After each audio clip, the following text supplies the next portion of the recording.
Hello and welcome back to the Peer-to-Peer podcast. Got a fantastic panel with me today. Tom Constable, guys, thank you for coming on today. We're talking about one of the big topics in estate agencies. We're talking about money. We're talking about fees. So Celeste, I'll come to you first of all. Why do so many agents struggle to charge the fees they deserve? Is it like a confidence? Are they worried about getting a no? What's the issue? I think it's a mixture, really.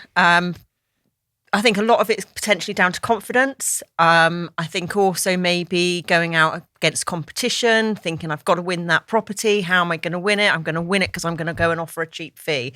And it's not necessarily always the best route to take. Personally, I'm very much about quality rather than quantity. I'd rather have good quality clients that are prepared to pay for the services that I know that I'm going to provide. Confidence, I would say, probably, and I was going to say, I think a lot of it is it's the pressure cooker of the industry itself, isn't it? Like so much of the industry is about market share. What can we do to win more business? What can we do to sell more houses? And actually, again, I said it on the last episode, but why do we do what we do? We do what we do to help people. And actually, our model's set up to deal with a smaller number of people and to charge a better fee subsequently because of it, because we deliver better service. So I think the fee objection a lot of the time is it's an ingrained mindset in the industry that you must win business at all costs. And actually, rather than talking through your proposition and becoming skilled about how you pitch that to justify your fee, people just go into the valuation and say, well, I know my competitor's doing 1%, or I know my competitor's doing 0.75%. I don't want to lose out in that instruction, so I'll just match them, or I'll undercut them. And actually, that's one of the reasons why our industry's got such a bad reputation as it is, because things have become cheaper and cheaper. People are expecting cheaper fees, and subsequently they're getting worse service for it. I think it can end up doing more damage than good as well. Absolutely. When you go out and you do cheap fees. I mean, the amount of times I go out on valuations and you know a property is worth X amount, and your competitor's been out before you, whatever, and they've quoted a high price and a low fee just to win the business. And I think that, it's different for us. We're dealing in this job every single day. So we know what properties are worth. We know what fees are doing. But when you've got a client that's selling a property, maybe for the first or second time in their lives, they might not be aware of, the property prices and fees, etc. So, of course, naturally, they're taking the advice of agents going out and doing, the high valuing and the cheap fees and thinking they're getting themselves a deal. But actually, in the long run, that's doing more damage than good, because what do we see happen? Us as, they go with that competitor. 6 months down the line or whatever it is, that client's coming back to you because they haven't sold their property, and now they've been on the market for a little while. Now, obviously, that property's been available for some time. So you usually get the best level of interest at the first stage of marketing, don't you? Within those first few weeks, if you get it right at the start, you'd potentially get your best price. But yeah, I think that's a lot of it. And I think also targeting as well with a lot of our competitors, some of them, especially sort of in the employed world, is they're targeted on the amount of instructions they get. They're targeted on the, so they're obviously trying to reach their targets to get the instructions. So how are they doing that? They're undercutting everybody. And I think those that are out there charging low fees, it's never the customer's fault. As you said, the customer's just doing what they think is right. They think, well, if one agent's charging 2%, one agent's charging 1%, well, they're all the same, aren't they? So why would I choose a more expensive option? And I think that's the skill of the agent to talk about their proposition, talk about the level of service they offer, talk about what they can do to actually help that customer along their journey. And that's when you can start demonstrating how you're worth a little bit more than a competitor, for instance. I think and a lot of it for me is self-belief. Yeah. You believing in the product you're offering, the service that you're offering, believing in you as an individual.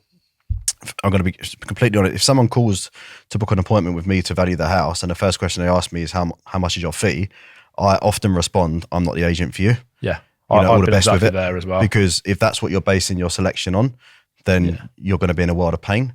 And then I'll have a lot of people come, we'll still want you to come and see us. But for me, that if you're out there basing your decision on how cheap your agent is going to be, then, it's like anything in the saying, buy cheap, buy twice. And often that rings true. You've got America, you've got Australia, charge 5, 4, 5, 6%. Switzerland is about 15%. Yeah, over there, isn't it? The industry has just been damaged, by lack of skill, people going in and thinking that the only way to win this business is by being as cheap as possible. But if they can't negotiate a good fee or a fee that they're worth, how are they going to negotiate the sale of the property to the best price? You know, how are they going to handle your negotiations for you? But do you feel that slowly gets ingrained into estate agents because they phone up a client, potentially they've lost the market appraisal to another agent, and instead of saying, Dan, you turned up 10 minutes late, you didn't take your shoes off, and I've not seen my cat for 2 weeks, they'd rather go, oh yeah, Dan, it was fee. Yeah. I think definitely. I think the easy excuse for the customer to say is your fee. I actually think more often than not, people choose someone else because it's not to do with the fee. It's because they prefer them, or they felt more confident in the other agent, or they preferred their proposition. And it goes back to that thing again, doesn't it? It's like you said, there's this ingrained mentality as an industry that we must take stock at all cost. And if that means cutting our fee down to slashing the price so we're cheaper than a competitor, then we'll take it. And I actually think, like, take a step back from that and look and think, well, do you want to work hard or do you want to work smart kind of thing? So you can deal with a smaller number of customers by charging them a more competitive fee, a slightly higher fee structure. That means that you're giving them much better service, they're delivering a better result, or you're delivering a better result for them, and you're earning more from it at the end of the day as well. So I think you have to show value as well. Of course you have to show why you're expensive, and that kind of leads up from the initial conversation about from booking of the market appraisal to whatever you do, whatever your process is to confirming it, to being on time and, you know, delivering obviously the, you know, the appraisal in itself. And, you know, for me, fortunately, maybe it's a bit of luck. We don't, you know, I'll get to the end of the appointment, quote a fee. I had one yesterday and that's it. And yes, I've been asked numerous times, is that negotiable? And I'll say no. And that's it, end of conversation. And, you know, fortunately we win the majority of them, but, you know, the ones that don't, obviously I've missed something. But that's where I'll reflect on myself and my business. What could have I done different or better? I've not shown value there. I need to do something a bit different next time round. And I think, like for me with fees, like obviously there are times in my business where I've had to do slightly lower fees because I've been slightly lower on stock. Yeah. And there are times when I've had plenty of stock where I've, as you've said there, I've stood pretty firm and I've said, well, you either want to work with me or you don't. But this is my fee. Yeah. So I think you have to take fees with a pinch of salt at a certain time and think, well, what do I need to do with my business here and now? And then I think so much of it comes down to confidence and being comfortable asking the question. If you quote 1%, then you're going to get knocked down 1% below, aren't you? If you go out and you quote 2%, then okay, you might not get your 2%, but you might walk away with 1.8 or 1.75. So it's setting your stall out about where you feel comfortable. I also think, sorry, just to go off on a tangent, like minimum fees as well. I still don't understand why there's agents out there charging £1,000 or 1,500 quid. Like, put a value on your time. I won't deal with a customer for any less than £5,500 per sale. Whether that's a 200 grand flat or whether that's a £500,000 house. It's still the same. I've got a minimum fee for my time. And I justify that by client to the client to say, like, if I take too many cheap deals, then I just become a volume-based agent. I'm doing exactly the same as everybody else, then you'll get the same. But you get less quality of service, don't you? So exactly. We charge higher, but the service is, you know, it's proof in the pudding. Like, as you pointed out, with the high street, you're targeted so heavily KPIs, instructions, bonuses, you know, the ABMs, and, you know, targeted to hit a certain number of instructions a month. And so is the branch manager, and you've got to turn over 40, 50 transactions that, you know, that month or listings, sorry. And if you think, you know, I know how hard it is to deal with 6 or 7 or 8 listings and a pipeline of, you know, maybe 10, 15 sales. You know, if you're dealing with 50 new vendors and a pipeline of 50 sales, it's no wonder you forget to pick up the phone and get feedback. 1%, you're late for your viewings. And it's 1% is irrelevant if they don't sell it. I may as well tell you I charge 50%. If I don't deliver and I don't sell it, it's the fee is irrelevant. And I've often said to people, we'll discuss the fee at the end. You tell me what you want to pay at the end.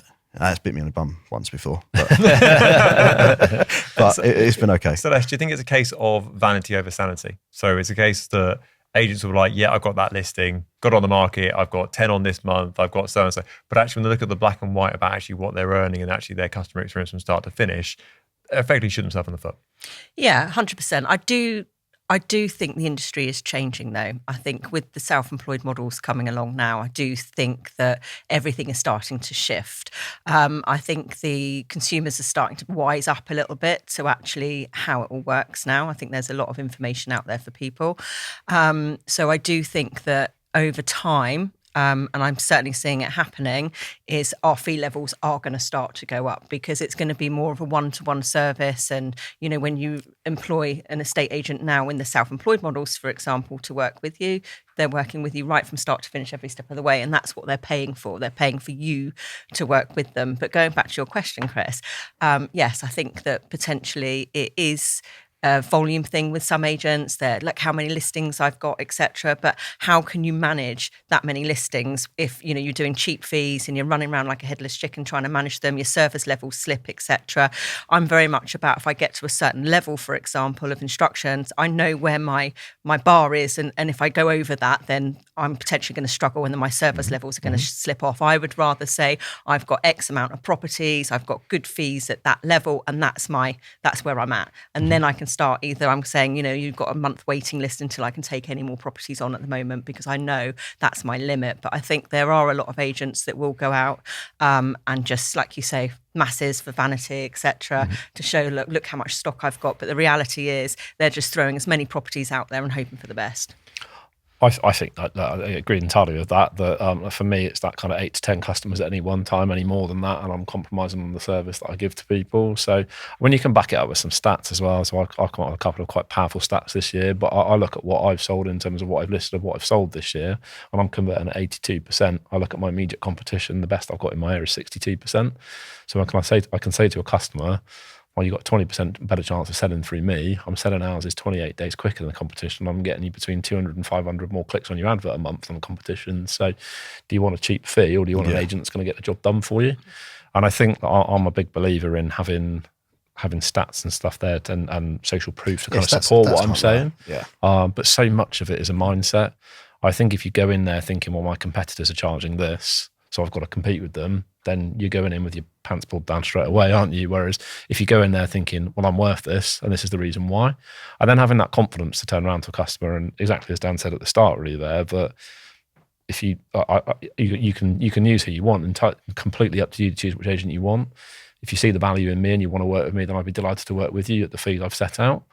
Otherwise, best of luck with somebody else. Don't be afraid to turn that business down. Some of the best business you'll ever do is the business you turn down. The ones that pay the cheapest fees are the ones at the highest maintenance, and the ones at the most hard work. Absolutely, 100%. Yeah, I agree with the main time maintenance. You know, those who want the cheapest, you know, they consume and absorb so much of your time.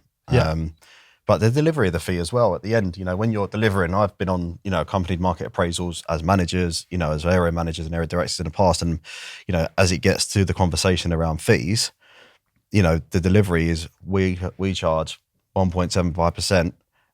And then there's a bit of silence and so many people cave, but I'll do it at 1.5% for you. Yeah, they've been before they even asked. There's nothing more powerful than silent closes. They just said, "This is my fee," and then I've heard people say, "Oh, I was happy with 1.75, but I'll take the 1.5." You're like, thanks very much. Yeah, self-belief is the biggest. One last thing I'm going to just say on fees as well is I think like too many people go in with the proposition of just it's got to be a percentage or it's got to be a fixed fee. Like I quite like giving people options. One of the best things I talk to my customers all the time about anything is options. Like you don't just have to sell your house. You could rent your house. You could go to auction. But for me, when it comes to fees, give them 3 options. Give them the percentage fee. Give them the slightly lower percentage fee with the enhanced performance fee, or give them a fixed fee. You're still negotiating. You're saying, well, which option do you prefer? Yeah. And all of those can still be on very good or lucrative terms for you. Yeah, I like that. So for anybody listening to this who's listening and thinking I want to put my feet up off the back of this conversation, you've given me the motivation and the inspiration to do this. What's the first thing you would do if you were in their shoes to start going in the right direction? First of all, I think just be confident. Be confident in your delivery. And exactly. If you don't ask, you don't get. Yeah. Okay, you might lose some, but they were customers you didn't want to work with anyway. So be confident in your delivery. I think the other thing I'm going to say is that why do we always go down 0.25% at a time? What's wrong with 2% to 1.8 or 1.8 to 1.75 or 1.5 to 1.4? Why have we got into this mentality? We've got to drop 0.25% at a time. It's weird, isn't it? Actually, isn't the right move price points, isn't it? Yeah, it is. You actually look at the people that. There's a survey, an annual survey released every year. I can't remember who by, but property survey. And they do a segment on it about fees. And they ask 3,000 homeowners who have been homeowners or sold in the recent past, how many of them chose their agent or selected the agent based on the fee. And it has never, ever been above 10%. Yep. No. You know, it's always around 8 to 9%, and 60 odd % is trust. Yep. Trust, Trust and confidence. you know, in so the job. just ask. Yep. Go out there, ask, Yeah. believe in yourself.